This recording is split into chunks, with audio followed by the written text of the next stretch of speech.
Hello, statisticians. Today we're going to talk about how data can be misleading. Here's a graph. This one is about concert ticket prices, and there appears to be some different messages offered as to whether they have increased too much over time. We'll dive into this later as we ask today's key question. How can you tell if a data visual is misleading? With that question in mind, let's move into our notes. We are going to cover 3 topics today, starting with breaking down a data set. To start, let's imagine we collect data from a random sample of 3 students from our school. We use n for the count, so lowercase n equals 3. Notice that we have 3 students and some information about each. Each of those students in this example is an observational unit. That is the individual from which we collected data. Bill, Julius, and Yesnia are the 3 observational units. In our data table, each observational unit is represented as a horizontal row. For data collection and statistics, a variable is a characteristic like height that changes between observational units. Each variable is represented by a vertical column in the data set. You'll want to get used to thinking about rows and columns. Rows go across, like you row a boat across the water, and columns go up and down, like a column on a building. Data comes as variables, but there are 2 types of data we need to explore. It can be quantitative or it can be categorical. And it's important to know the difference because we treat and analyze them very differently.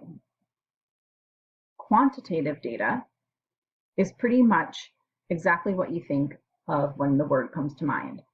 It's a quantity. It's numerical values. Usually, putting quantitative data in order makes sense. Some examples of quantitative data are how far you travel back and forth to school, how many pets you have, what's your blood pressure, etc. If we collected data on these variables, you could put them in order from least to greatest, or the other way around, from highest to lowest.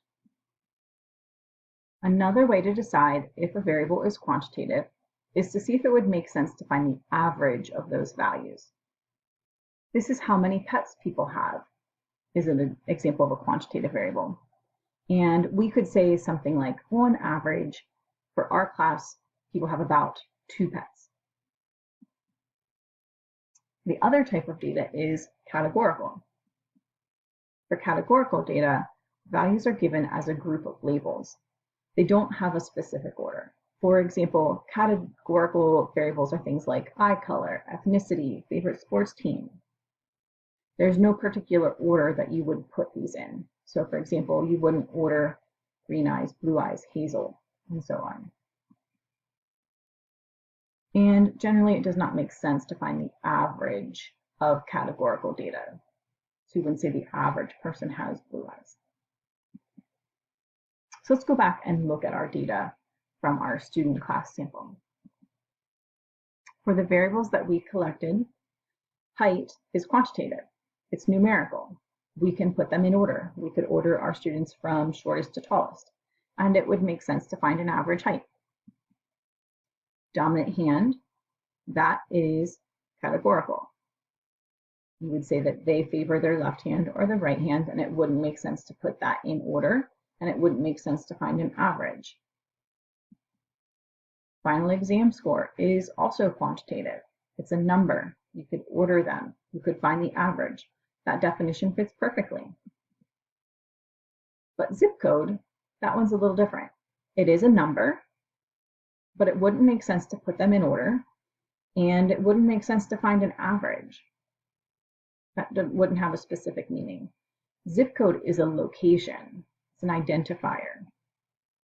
So some numbers are identifiers, things like zip code, ID number, phone number. Those are categorical. Now that we have some ideas and some language for looking at data, let's go back to that initial question of the day and look at misleading graphs. And that brings us to something we need to be careful about, BS. That's right, bad statistics. There are several ways you can spot a graphic that can be misleading. First, we want to look out at the axes and scale. We want to be careful for axes that are not labeled, if they cut off certain numbers or skip certain numbers. We also want to look out for pictographs and look at those very closely. So let's start there. A question that we could use statistics to answer is, was Kobe a ball hog? Kobe Bryant was a spectacular basketball player in the NBA. He played his entire career from 1996 to 2016 as an LA Laker. He won multiple championships and MVP awards. As a superstar, some people claimed he tried too much, not passing the ball to teammates. Here you can see him in the middle of 3 Utah Jazz players taking a shot that was very typical of how he played the game. Passing the ball to another player to shoot is tracked as a basketball statistic called an assist.